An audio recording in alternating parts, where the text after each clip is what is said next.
तो यह व्यक्ति SC ST के खिलाफ है, यानी दलित वर्ग के खिलाफ है।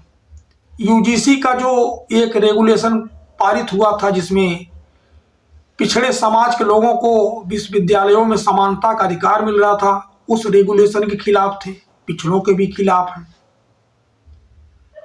तो क्या अखिलेश जी इनको अपनी पार्टी में सम्मिलित करेंगे? आप अंदाजा लगाइए, जब यह व्यक्ति सिटी मजिस्ट्रेट रहे होंगे, इनको SC ST कानून से दिक्कत है, तो उन वर्ग के लोगों से कितनी दिक्कत रही होगी।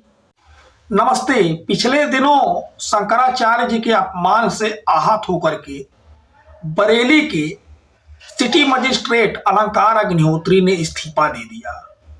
उनका कहना था कि उनका जो अपमान किया गया है, उनको जिस तरह से कालनेमी शब्द बोल करके अपमानित किया गया, उससे वह काफी आहत हुए और इस्तीफा दे रहे हैं। इस्तीफा उन्होंने दे दिया। हालांकि इस्तीफा स्वीकार नहीं किया गया, उनको सस्पेंड कर दिया गया।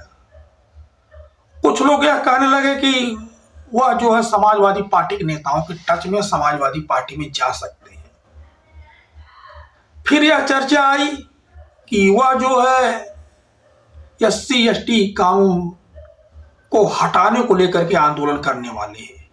उनका यह कहना कि अगर 6 तारीख तक इस पर कोई कार्य नहीं हुआ तो 7 तारीख तक वह दिल्ली कूच करेंगे। स्क्रीनशॉट लगा दे रहा हूं, देख लीजिएगा। तो यह व्यक्ति SC ST के खिलाफ है, यानी दलित वर्ग के खिलाफ है। UGC का जो एक रेगुलेशन पारित हुआ था जिसमें पिछड़े समाज के लोगों को विश्वविद्यालयों में समानता का अधिकार मिल रहा था, उस रेगुलेशन के खिलाफ थे, पिछड़ों के भी खिलाफ हैं। तो क्या अखिलेश जी इनको अपनी पार्टी में सम्मिलित करेंगे?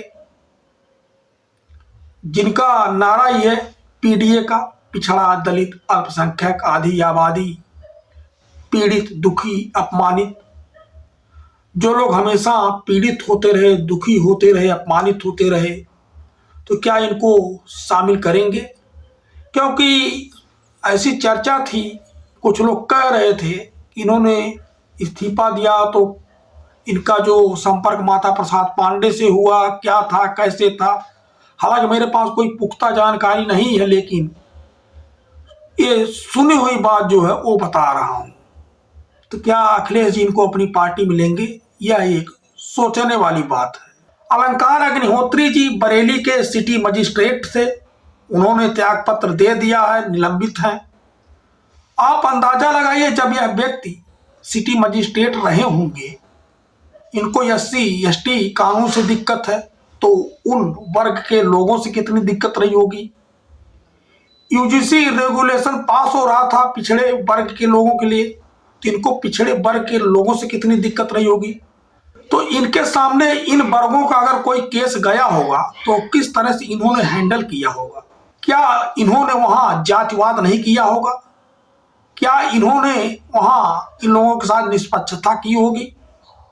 क्या इन्होंने वहां अच्छा कार्य किया होगा इन लोगों के पक्ष में?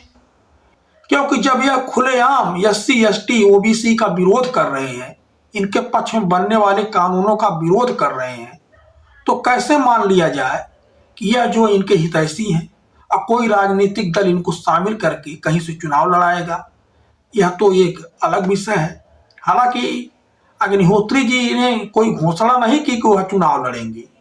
अलंकार अग्निहोत्री जी ने जो नया ऐलान किया है कि 7 फरवरी को दिल्ली कूच करेंगे, उनकी अगर बात नहीं मानी गई SC ST कानून के विरोध में, इस कानून को तो सुप्रीम कोर्ट जो है 2018 में ही जो रद्द किया था, बाद में संसद ने सुप्रीम कोर्ट के फैसले को जो है रद्द करते हुए कानून बना दिया था।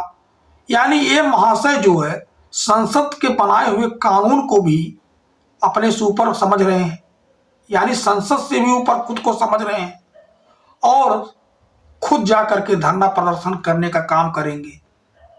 यानी इनका कहना तो वही है। अब क्या माना जाए? अग्निहोत्री जी का यह तर्क है कि SC ST का जो कानून है, इसका दुरुपयोग होता है, इससे काफी लोग पीड़ित हैं, इससे देश की 85% जनता जो पीड़ित है और यह कानून हटना चाहिए।